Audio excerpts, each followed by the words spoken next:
Vinny Canada. I'm here at the James A. Baker Institute for Public Policy at Rice University, and we're here for the Energy Forum.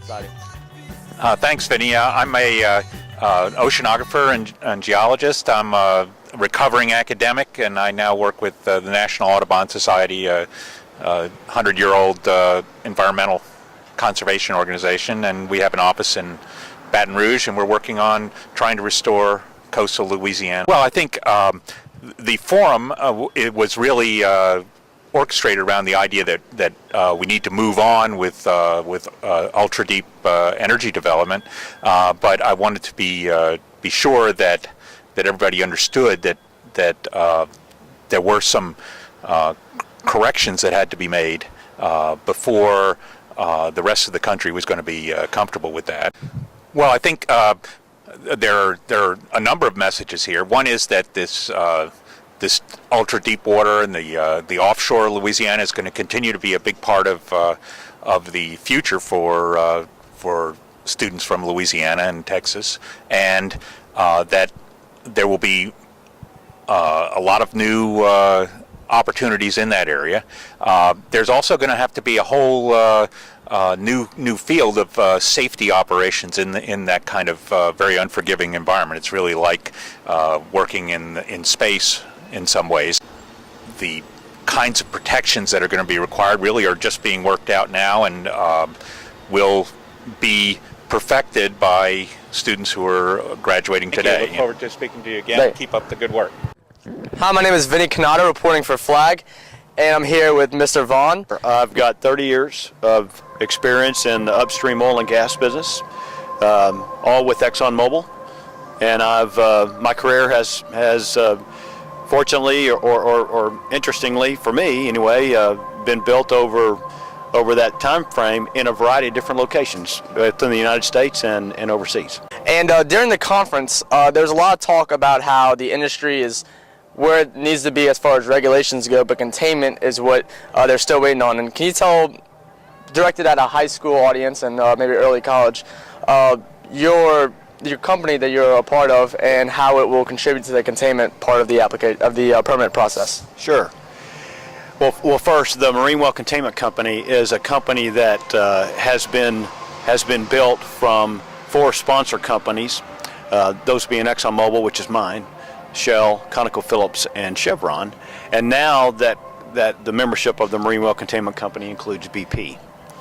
And it's the view that this company going forward will be the entity which is responsible or has assets for response to containment and would be responsible for deploying those assets on the behalf of its members. And what would the time frame that you would anticipate be for this kind of company being ready for to be approved by Mr. Bromwich and the Bureau of Ocean Energy Management?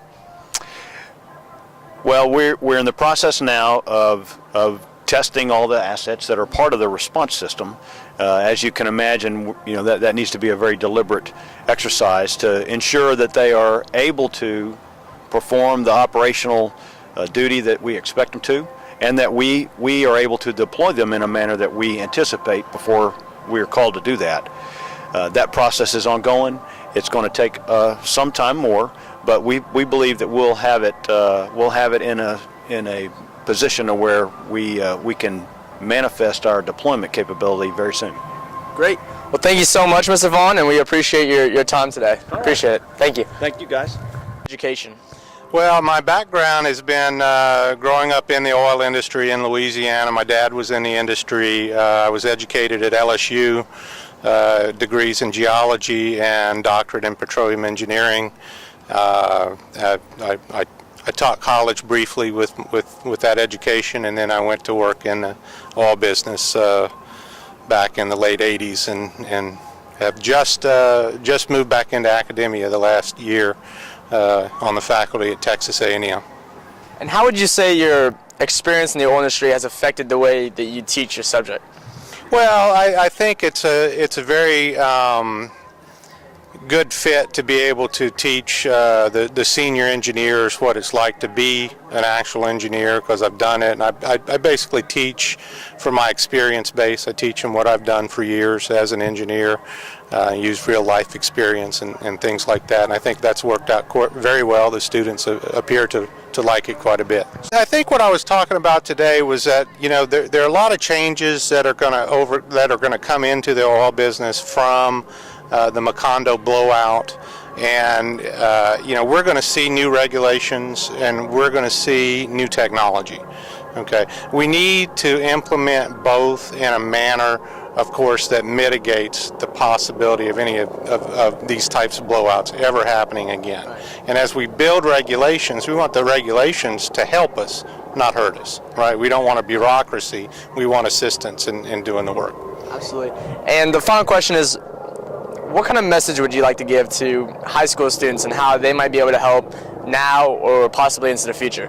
Well, I think people that have, you know, students that have a good math and science interest need to understand what engineering is. I think a lot of high school kids may not really understand engineering. They hear it all the time, and engineering is really applied science. It's applied physics, and students that are good in math and science can have a really good career in engineering, not just petroleum engineering, but many types of engineering that leads to very good life. You know, you make good money doing it, you get to see the world most of the time, and very, very interesting work, particularly in the oil field. The oil field, you know, can be very, very good to you as an engineer. There's so many technological advancements in the oil industry so often.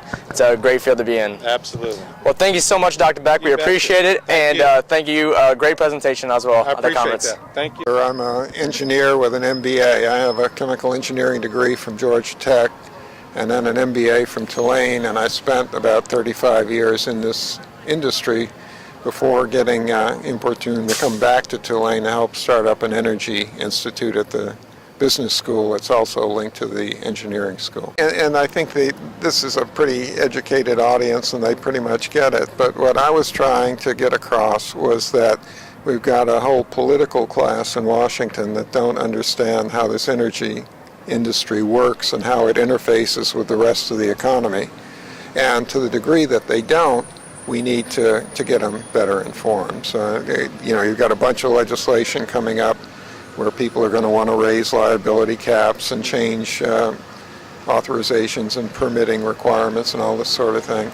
And it's a big industry. It takes a lot of money to run it, and that money is fungible. So if we don't come up with some viable conclusions pretty soon, the money and the equipment and the people will leave. At the business school, we have a large group of undergraduates and graduate students, many of them without technical degrees, most of them without technical degrees.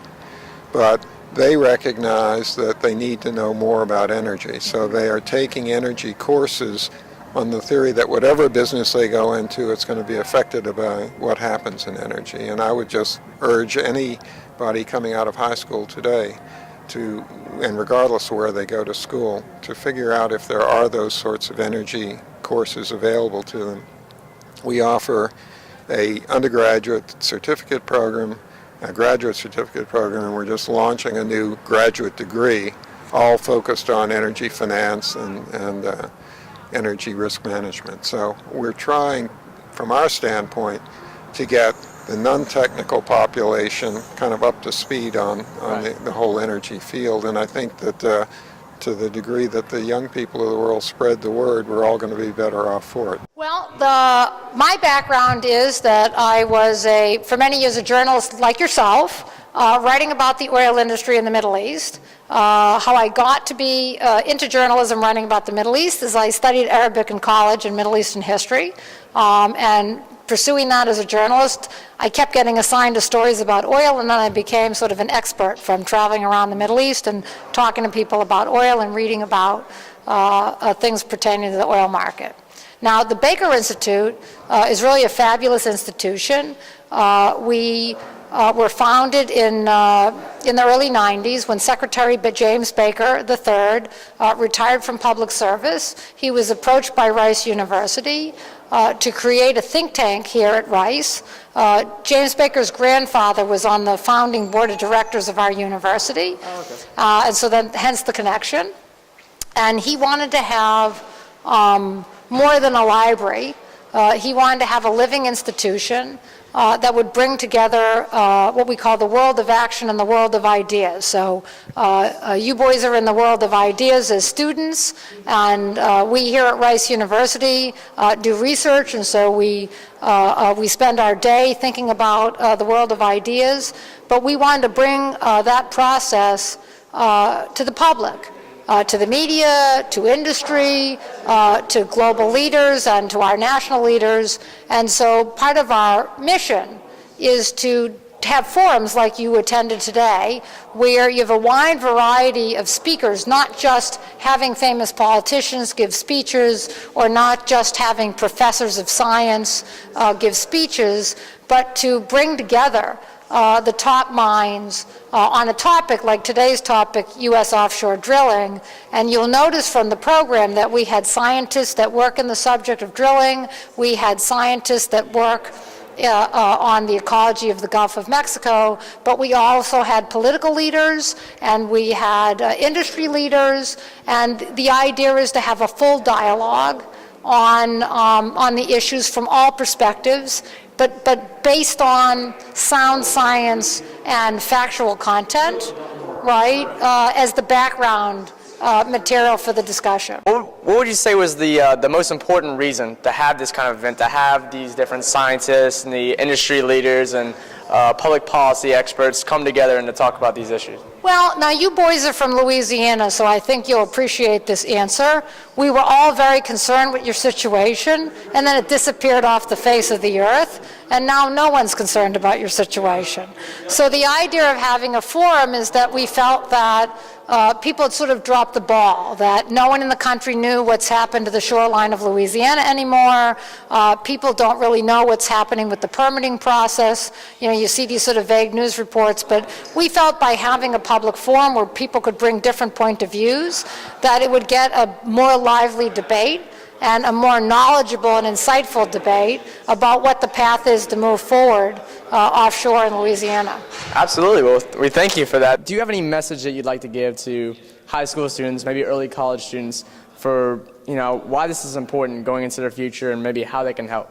I think the most important thing, and it's very hard to see when you're a high school student, is how important it is. Not everybody is gifted in mathematics or science.